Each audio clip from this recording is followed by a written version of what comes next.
Hey folks, what's going on? Welcome to the first episode of Smoke World. I'm your host, Stone. So we want you to sit back, relax, get your cigars out, get yourself a nice glass of whatever you're drinking. I'm truly honored to be able to interview on my first episode Corey Stansbury, the owner and operator of Sikar Cigar Lounge, located in Wilmington, Delaware. My man Stone.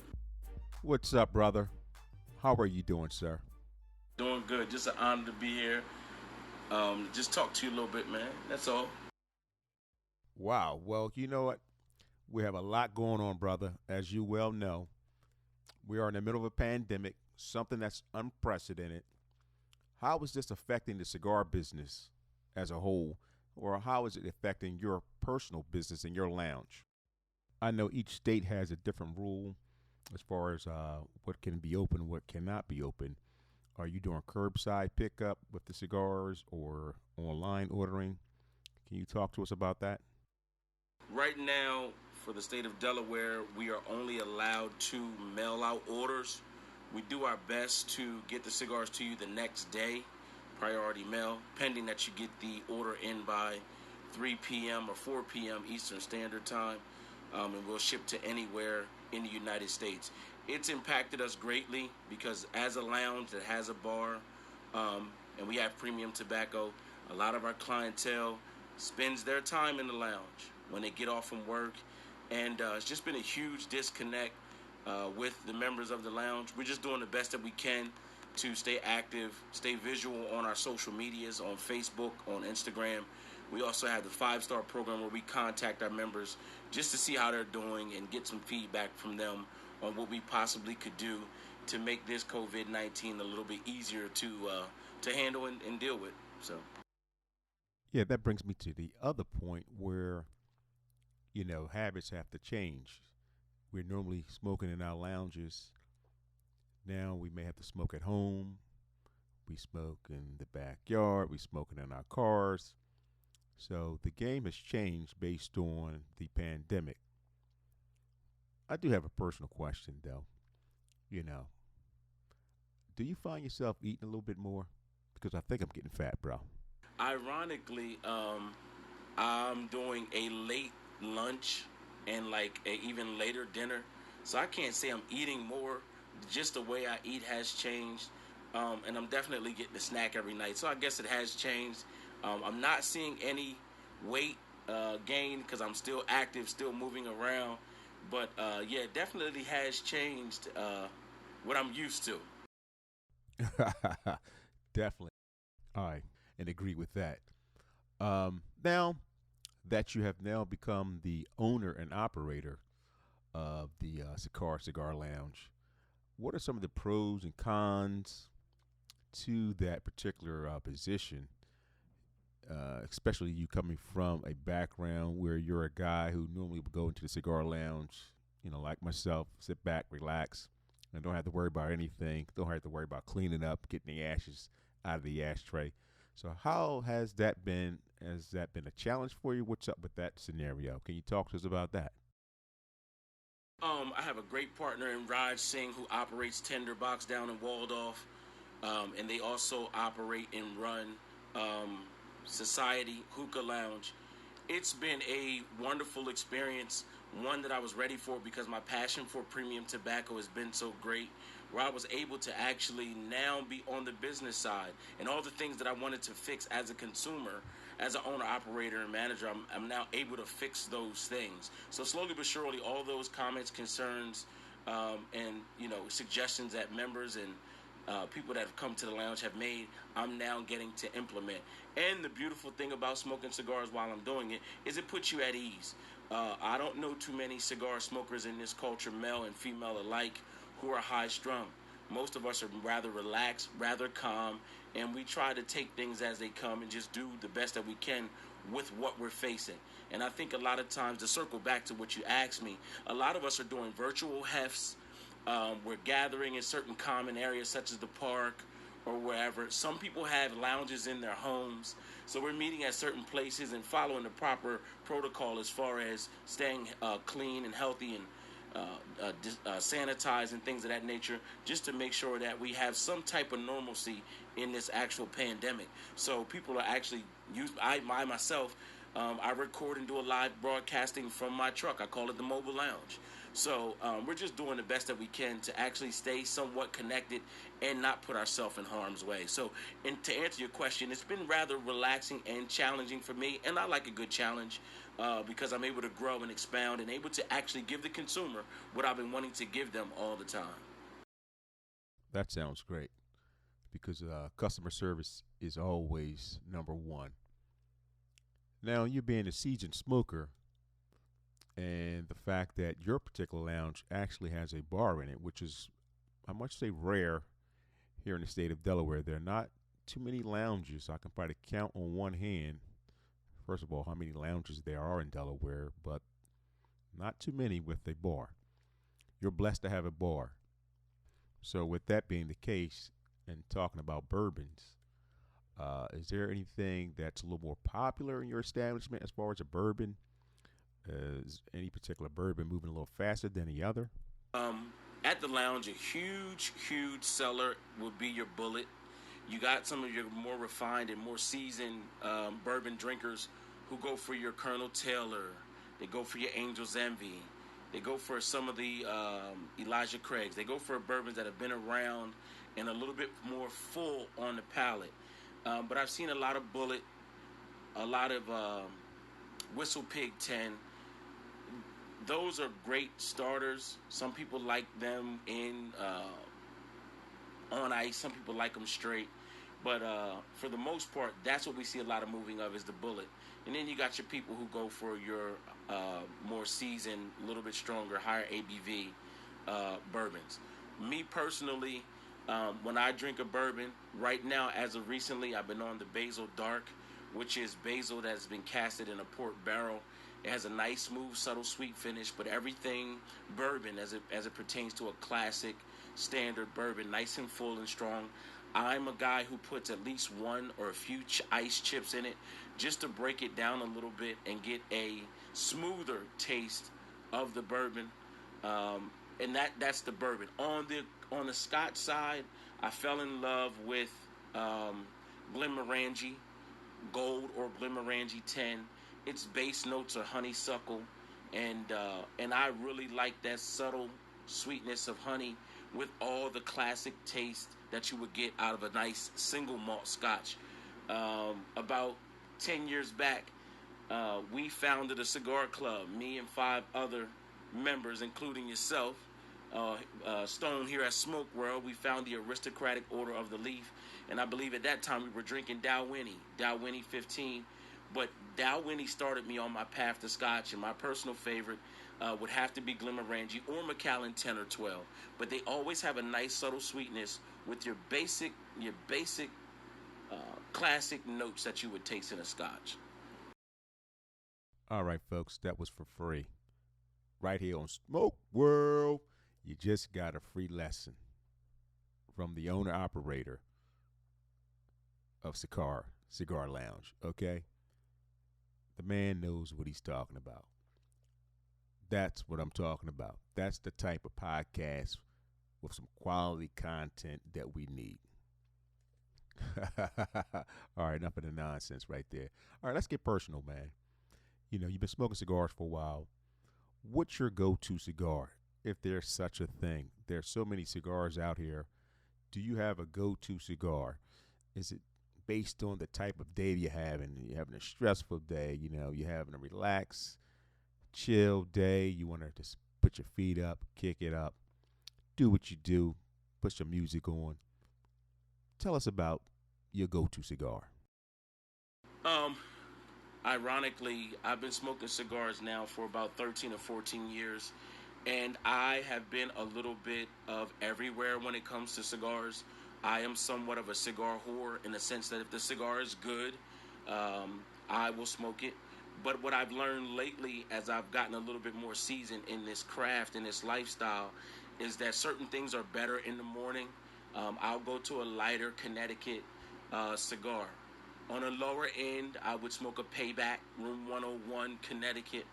On the non-economic side, I would probably grab a Davidoff Anniversario Perfecto, which is rather small. It's a nice half an hour, 45-minute cigar, but it's light. So in the morning, I'll go light. In the midday, I might go to a Sumatra. And depending on how long I'll smoke, I'll go from anywhere from a Robusto to a Toro. And at night, I love pepper. Bring on the Stolen Throne. Bring on the Double Digger LFDs. Bring on a little bit the St. Louis Rays. The Raj Singh, which is an excellent cigar. A little more fuller, and I'm a heavy pepper guy. I love steaks. I love red meat. So more than likely, I have a nice piece of steak and a heavy peppery cigar to finish it off. Okay, that sounds pretty good. Now you mentioned Connecticut shade. Now we're trying to cover a little bit of everything here. While I got you, I appreciate you doing this interview for me, brother. Um, it appears to me, again, in my personal opinion, that it's a challenge for some folks uh, pairing a cigar with a cup of coffee in the morning. Now, if a novice smoker comes into your shop and asks you for your opinion based on the fact that you've been smoking for so long, what kind of recommendations would you recommend to that novice smoker to say, hey, you know what? This particular cigar would pair great with a good cup of coffee. I tend to point people in the direction of a Monte Cristo White Rothschild, um, which is reasonably priced. I'll put them in a Drew Estates Undercrown Connecticut, which is light in a Robusto size. Or if you are just into um, an intermediate stage, I would put you in a Romeo and Juliet Nicaraguan. It's light in color. It has an orange and white label in a Robusto size. A lot of our people, by the time we open up, it's already midday because we open at 4 p.m. during the week. But however, on Saturdays, you got some people who are drinking coffee at 2 o'clock, and that's the time that we open on Saturdays. And they come down from Brouhaha up the street, and they're looking for a light cigar to pair with that. A lot of people try to pair cigars with the same flavor profile of what they're drinking. I tell people all the time, unless you have a really, really refined palate, everything that you have the same in the drink or cigar is stepped on. So if you have a cigar that's full of sweet notes and a coffee or drink or beverage that has sweet notes, you tend to muddle that particular note. So a pairing doesn't necessarily mean get something of the same. A pairing means you actually get a yin and a yang. You want something different and opposite of what you're drinking versus what you're smoking. So those three particular sticks. And if you want to go for the higher ends, we got Cohiba Connecticut's. We have Davidoff Connecticut wraps. Okay, folks, another free lesson. Another free lesson. This is what I'm talking about. You have questions, I'm going to get you the answers. You wanted to know about what cigar would pair great with coffee. If you didn't get nothing out of that, then you wasn't paying attention. That's all I got to say. You wasn't paying attention. But anyway, we're going to switch gears just a little bit. Now, we here in Delaware, we're a smaller state, and we're about half an hour away from the Philadelphia line, 5 minutes away from the Maryland line, depends on where you're trying to go. Can you tell me the type of customer base or the type of individuals that are attracted to your lounge, and maybe share some experiences with some folks who came from some different places, faraway places, to come visit your lounge, and the reason why they came to visit your lounge? So first and foremost, allow me to answer this question by saying shout out to all the operating lounges in the state of Delaware. It's a very tough business because of the way our laws are set up, and we're going to try to make some changes. So anybody that would like to join me in that effort, I am Sikar Cigar Concierge on Instagram. I'm the same thing on Facebook. Join me in the effort to putting a little bit more relaxed ramifications on tobacco and lounges in the state of Delaware. So shout out to everybody who has a lounge and is grabbing the bull by the horns to try to satisfy a customer base in this particular demographic. What I would say is people come to Sikar. We have a great we have a great membership base, and that a lot of our membership base, our locker members, have brought other people in. Thanks to our presence on Google and Yelp, a lot of people have from out of town that work with our larger businesses and corporations in Delaware. We're looking for places to smoke, and there's an app called Where to Smoke. We're on there as well. They come from all over. We've had people come as far as Hawaii and Texas. We've had someone come from Japan and the UK. Someone come from India. So Sikar has touched a lot of different places. I myself went to Cuba, Havana, Cuba, and put a flag up in Cuba. So we're trying to go all over the world to actually bring relaxation and comfort to people who like cigars all around the world. Our lounge is a home away from home. We have big, comfortable couches, somewhat to our dismay because we could probably seat more people if the couches weren't so big. But we want to make you feel comfortable and at home. There's over 17 televisions. There's over 100 and some odd inches of TV in our establishment. And I say our establishment because for our members and clientele base who come to enjoy, it's just a part of yours as well. So it's very unique in the sense that it's comfortable. It's almost like Cheers, the TV show Cheers, but there's cigars and there's premium alcohol. We have great music selection. I try to put on a great plethora of music. Stone and I are huge music fans, so music can set the atmosphere, and I believe it's an elevated science that affects people by sound. You know, it can set your mood high. It can bring you to melancholy, relax you after a long day's work. So it's actually, and we have light. The lighting is controlled. You know, we can control and dim the lights, which all helps set the mood for a great ambiance in a place while you're enjoying a good cigar and a good glass of scotch, wine, or whatever you prefer. That's what's up, brother. I'm glad you mentioned the music thing. For those who don't know, Brother Corey is a hell of a singer. He's got skills like that. In my previous life, I was a producer. I did the music thing, had a studio in Philly. But that was a different lifetime ago. Right now, I'm smoking these cigars, driving fancy cars, and buying up the bar. So don't be mad at me. Yeah, you know who that's from. Stony Love. Anyway, listen, bro. Speaking of music, man, what's going on with your music thing? Are you still into the music thing? Are you singing? What's going on in that arena? Talk to me, man. Talk to a brother. I was born in a family of singers. It's alleged that I was actually singing before I was talking. I was mimicking sound. What I've been doing musically, I've sang background for various professional artists, recording artists. I've done some stuff of my own. Music is one of those things where it's somewhat selfish for me because I use it to soothe the savage beast, if you will. When I'm feeling down or when I'm feeling low, I use music to bring me up, or I'll put on a good song like Frankie Beverly and Mays, or Happy People, or different eras of music. The DeBarge family, big DeBarge fan. So music actually has helped me just get through life and certain things. And that one particular song, whether it was a breakup, certain songs get played and you start to smell scents in your nose. Like you hear Summertime by Will Smith and Jazzy Jeff, you smell barbecue food. And you smell the fire hydrant being open like they do in Philadelphia. And they just having good old time in the streets. Music is a huge contribution to the cigar culture, and I believe it's if cigar would be if the body of a cigar when it's lit would be a genre of music, I would say it's jazz. The smoke is rolling out of the cigar smoothly. The front leads off a white smoke. The back of the cigar leads off a darker smoke because of the transition that the smoke is made through the channel of the cigar. So I believe that cigar in itself is music. My contribution to music so far, I've done weddings.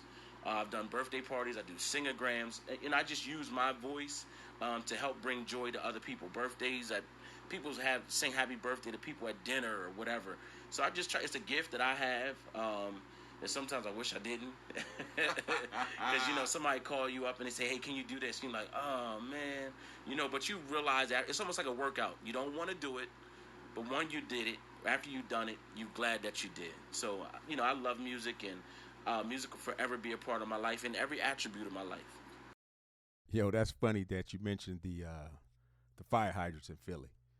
Growing up in Philly, I was a kid on the block who actually was the fireman. I would turn the fire hydrant on. using a coat hanger and an old piece of broken broomstick. They would call me up, yo, come turn the fire hydrant on, man. It's hot outside. So you triggered that memory, man. Turn that fire hydrant on in the middle of summer, turn it on blast, blowing kids across the street. Cops show up 25 minutes later to come shut it off. I go throw my little stick and my little hanger set up, throw it in the bushes, wait for them to leave. You know what I mean? When they leave, turn it back on again. And the crazy part was, we had a hydrant that still had the top on our fire hydrant. And folks might not know what I mean by that, but it still had the top, so the regular wrench would not work.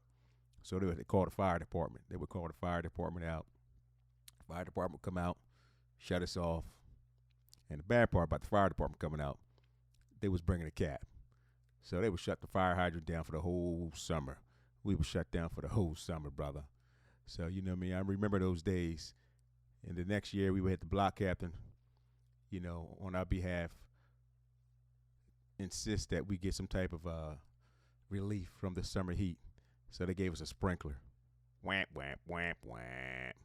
Nobody likes a sprinkler. That's the corniest thing ever. It's like going from the roller coaster to the fat dog on Ferris wheel. All right, enough of my mumble jumble. Walking and riding down memory lane, baby. Well, look, brother, I appreciate you coming through here. This is the first episode of Smoke World. I appreciate it, folks. This one is in the books.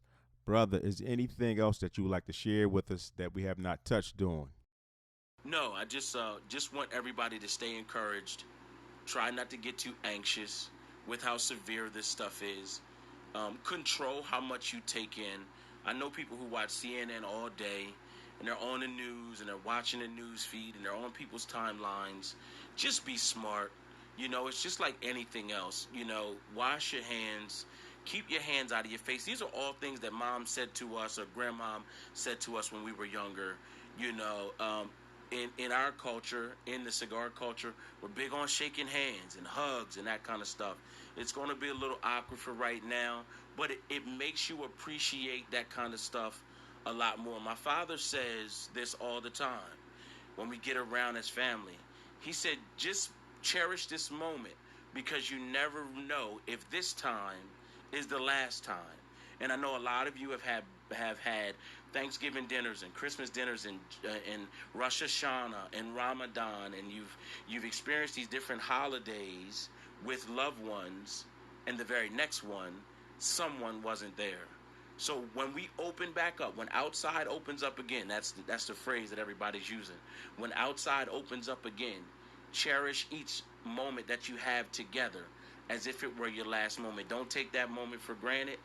Cherish one another. Be giving, be loving, be kind, be courteous. Until we speak again, take care of yourself and each other. It's the Sikar Cigar Concierge. For the love of the leaf, the grape, and the peat.